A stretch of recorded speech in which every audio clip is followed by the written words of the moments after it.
మనుషులలో చాలా విచిత్రమైన సందర్భాలను చూస్తుంటాం మనం. లైక్ ఇప్పుడు ఒక ఇంట్లో చిరంజీవి ఉంటాడు. ఆ చిరంజీవి ఫ్యామిలీలో పుట్టిన ప్రతి ఒక్కరు కూడా అద్భుతమైన జాతకంతో, అంటే వాళ్ళందరూ వెలుగు, ఆయన సూర్యుల్లాగా, వీళ్ళందరూ చంద్రుల్లాగా అందరూ కూడా గొప్పగా ప్రకాశిస్తున్నారు. అంటే వాళ్ళు సూర్యుల్లాగా ప్రకాశించే పరిస్థితి. ఓకే, ఇదంతా ఒక కుటుంబం ఇలా ఉంటే, అంబానీ కుటుంబం తీసుకోండి. సో పెద్దోడేమో అద్భుతాలు చేస్తున్నాడు, చిన్నోడేమో పూర్తిగా పడిపోయిన పరిస్థితి. అది ఎందుకు జరుగుతుంది ఇట్లా? అంటే ఒకే రక్తం, ఒకే కుటుంబం అయినా కూడా ఇట్లాంటి విచిత్రాలు ఎలా జరుగుతాయి అసలు? చూడండి, నేను ఏం చెప్పదలుచుకుంటానంటే ఈ విషయంలో, సెలబ్రిటీలు అనేది మనకు, ఓకే, గ్రహాలకు కాదు. వీళ్ళు గ్రహాల దృష్టిలో ఆఫ్టర్ ఆల్ మనుషులే. రైట్. సెలబ్రిటీలు మనం ఏదో అనుకుంటాం, వాళ్ళకి సెలబ్రిటీ లేదు, బొంగు లేదు, ఏంది లేదు. You know these people are very normal people. Correct. మరి అంతటి సెలబ్రిటీలు, మనం సెలబ్రిటీలు అనుకునే వాళ్ళు శ్రీకాళహస్తికి వచ్చి రాహుదోషం ఎందుకు చేయించుకుంటున్నారు? అంతేందుకు మీ దగ్గరికి ఎంతమంది ఎమ్మెల్యేలు వస్తారు? అంటే నా ఇంటెన్షన్ ఏంటంటే, ఇది మన మనుషులం కాబట్టి వీళ్ళని ఒక రేంజ్లో చూస్తాం, అది మానవ నైజం. కానీ గ్రహాలకు అట్లేం లేదు. మీరు అన్నారు కదా, చిరంజీవి గారి కుటుంబంలో ఇట్లా పుట్టి అందరూ ఒక మహర్జాతకుల్లా కనిపిస్తారు.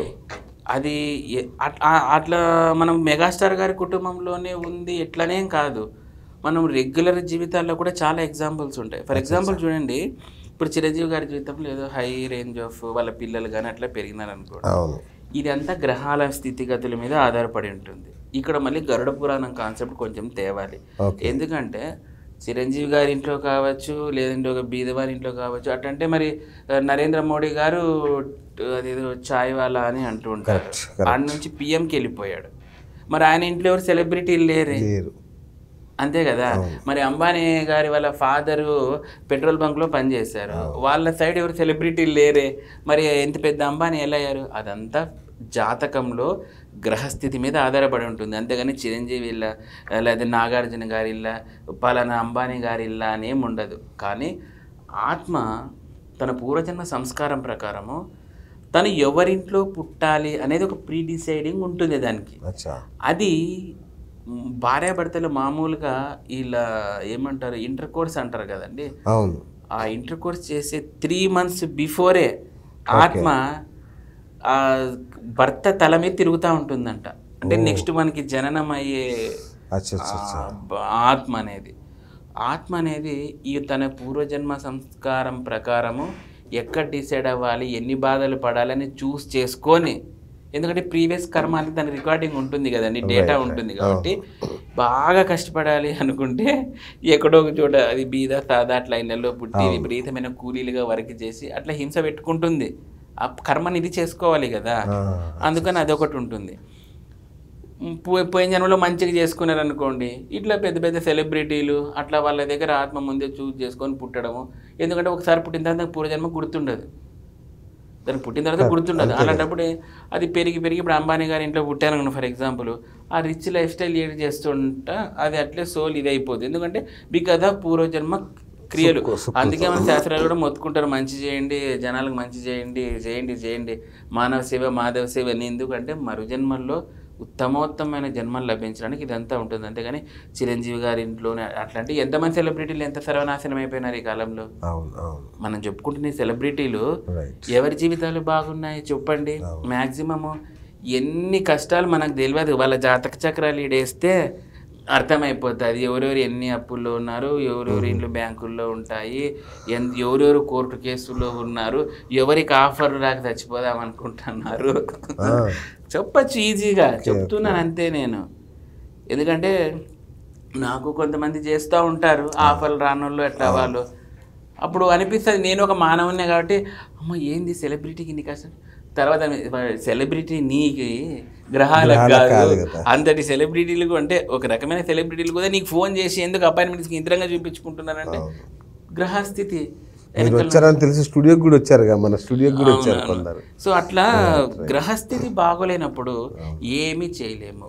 శని ఉన్నాడు అనుకోండి, ఇంకా అది యోగకారకత్వం కాలేదనుకోండి, ఇంకా అయిపోయి అతను మెగాస్టారే కాదు, ఎంతటి సూపర్ స్టార్ అయినా కూడా గ్రహస్థితి బాగలేకపోతే డౌన్ఫాల్ అవ్వడం తథ్యం.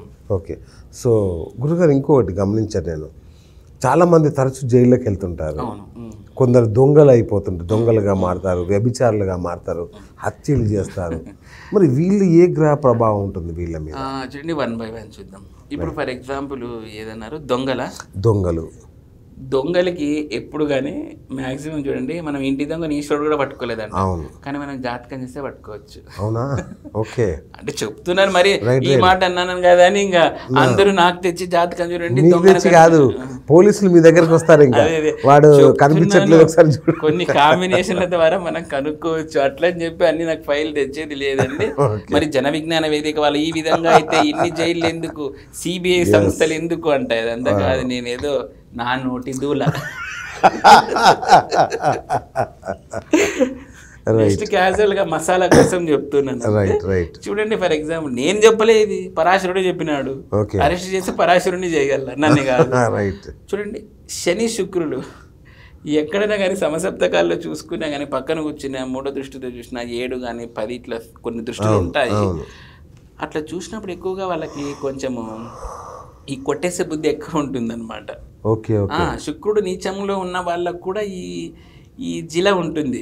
ఈ దొంగతనాలు అంటే అది కొంచెం డెప్త్ స్ట్రాంగ్ కేసు అయితే హెవీ దొంగతనాలు చేస్తాడు. ఏటీఎం దొంగతనాలు ఇట్లాంటివి, ఈ ఆర్థిక నేరాలు చేస్తుంటారు చూడండి. ఇట్లా వాళ్ళకి మీరు ఎక్కడ ఏ చార్ట్ అయినా చూసుకోండి, శుక్రుడు అండ్ శని యొక్క ఇంపాక్ట్ బాగా ఉంటుంది. అట్లా వాళ్ళు దొంగతనాలు బాగా చేస్తారు, ఈ ఆర్థిక నేరాలు బాగా చేస్తారు.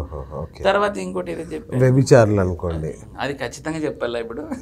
అంటే మరి తెలిస్తే అలాంటి గ్రహ దోషాలకి నివారణ కానీ, పూజలు కానీ, పరిహారాలు కానీ. ఇప్పుడు ఆ కాంబినేషన్ చెప్పినామనుకోండి, పెళ్ళిళ్ళకి ఇప్పుడు నేను నా దగ్గరకు వస్తూ ఉంటారు, ఫస్ట్ మాది వధువు జాతకం చూడండి అంటారు. ఎందుకంటే మనకు అయితే వద్దులేండి. అయినా ఒక్క పాయింట్ చెప్తాను ప్లీజ్. కుజుడు ఈ అండ్ శుక్రరాహువులు ఒక జంట, కుజుడు వీళ్ళు ఈ వ్యభిచారత్వానికి ఎక్కువ కీలక పాత్ర వహిస్తారు. ఓకే. మళ్ళీ నేను చెప్పిన అనుకోండి, కొంతమంది చార్ట్లు చూసుకుంటారు, మరి నాకెందుకు తలకాయ నొప్పి. ఓకే. కుజుడు ఎక్కువ ప్రభావం చూపిస్తుంటారు లేడీస్కి.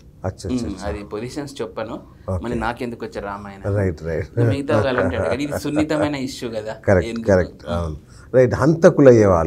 హంతకులు కూడా కుజుడే. ఆయన ఎందుకంటే కుజుడు అనేవాడు అగ్రెసివ్ నేచర్ తోటి ఉంటాడు. ఎస్పెషల్లీ కుజరాహువులు ఇట్లా ఉన్న వాళ్ళకి, వీళ్ళకి అవతల చిత్రహింసలు చేయాలనిపిస్తుంటుంది.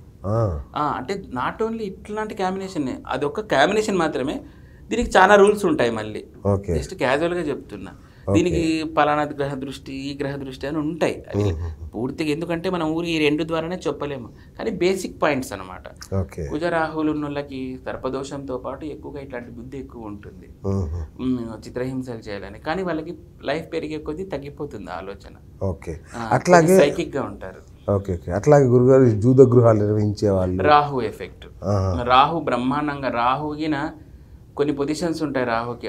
రాహు ఆ పొజిషన్లో ఉన్నారనుకోండి, లిక్కర్ బిజినెస్ అంట, ఇది మీరు చెప్పిన జూద గృహాలు, పబ్స్, ఈ దొంగ వ్యాపారాలు, అది ఏంటది పుష్ప సినిమాలో చేస్తారు చూడండి, గంధపు చెక్కలు, స్మగ్లింగ్, దుమ్ము లేపుతారు బిజినెస్. రాహు ఎఫెక్ట్ ఇదంతా.